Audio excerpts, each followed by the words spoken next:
Broadcasting live from the True Crime Today studios to the world.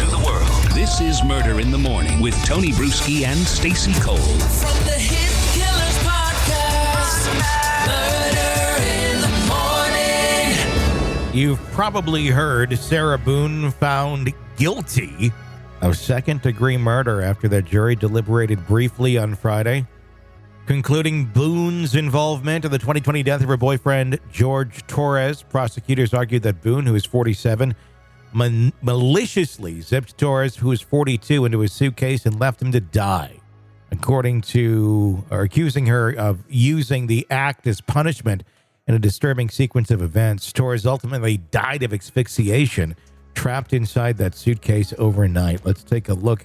And they listened to that verdict being read just the other day in court. Madam Clerk, if you could please publish the verdict.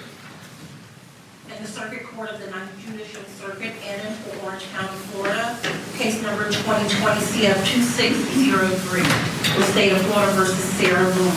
Verdict. We, the jury, find the defendant guilty of murder in the second degree as charged in the information. So say we all, dated at Orlando, Orange County, Florida, on this 25th day of October 2024. The form has been signed by the foreperson. Madam Clerk, please poll our jury. Juror in seat number 1, is this your true and correct verdict? Yes, it is. Juror in seat number 2, is this your true and correct verdict? Yes, it is. Juror in seat number 3, is this your true and correct verdict? Juror in seat number 4, is this your true and correct verdict? Yes. Juror in seat number 5, is this your true and correct verdict? Yes. Juror in seat number 6, is this your true and correct verdict? Yes, ma'am.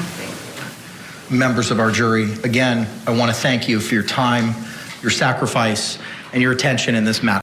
We're all going to give you now a free 25 tokens at Shakey's. I was going to say a puppy. A puppy, yes. Yeah.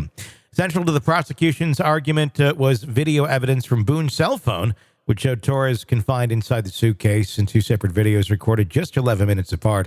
Torres is heard calling out Boone's name and repeatedly saying, "I can't breathe." Prosecutors contend this evidence demonstrated Boone's awareness of Torres' suffering. This is a very horrific homicide, said State Attorney Andrew Bain. Nobody really should have endured this type of struggle and fight for their lives, to have died alone, begging for their last breath inside a suitcase. Today, justice was served with the conviction of Sarah Boone. Boone's defense team, led by attorney Josh Owens, argued that Boone was the victim of an abusive relationship, presenting evidence of past police involvement in the couple's tumultuous relationship. Owens asserted that Boone suffered from battered spouse syndrome, suggesting she acted without malice. She's in shock, Owens said during an impromptu news conference outside of the courthouse. "We obviously really are disappointed. We did the best that we could, At the same time, we all had to prepare. Sarah really liked the team. We all got along."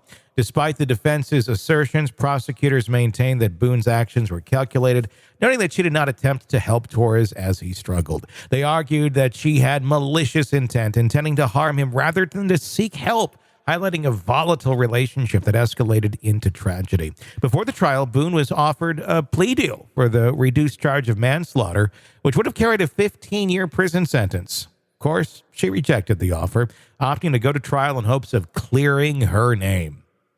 That didn't really work out all that well. After all the legal maneuvering, which included Boone's rotation through about 9 attorneys and several pre-trial hearings, Boone's sentencing is now scheduled for December 2nd at 1:30 p.m., where she will face a possibility of a significant prison term for the second-degree murder conviction. I have a question. Yeah. So let's go to an alternate reality for a second, and let's pretend there were no videos on her phone. She wakes up. She had been drunk. Can't find her boyfriend anywhere, goes downstairs, looks at the suitcase and goes, "Well, that's weird. I don't remember that being out." Goes up to it, unzips it. He's dead in there. She can't remember a freaking thing. Calls 911, says, "My boyfriend is dead. I'm trying CPR. Nothing's working." How would this story have been different if she didn't have that crap on her phone? The phone made it malice.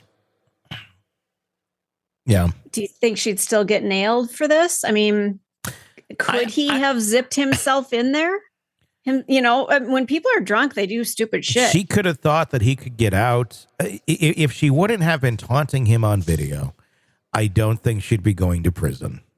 But what if she had said, I don't remember what happened. I don't even remember him getting in the suitcase. So No. I don't know when he did this. Well, what would happen at that point is, she obviously didn't, or she did remember. She talked about it all. Yeah, but, that's true. But if she didn't, they would go look at the suitcase and get her DNA on the zipper and show that, yes, you did, in fact. And it would look really bad that she already said that she didn't remember any of it. It's true. But what if they did go on vacation and she used that suitcase? I'm not trying to play devil's advocate here, but I think you're gonna. I don't know the ins and outs of touch DNA and such, but I would imagine there's a somewhat of a way to tell if it's been there for a while or not. The age of it.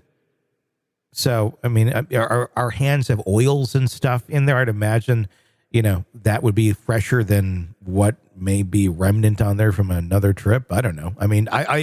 I would imagine there'd be some way of showing that she had touched that suitcase, but it's in their house. So one could make that argument of it's the suitcase that they all use. So, again, I don't think if she wouldn't have been taunting him on the phone, that's what sunk her.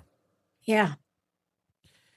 And and I do think she's a disturbed person. She's got a lot of problems. She's a danger, I think, to society.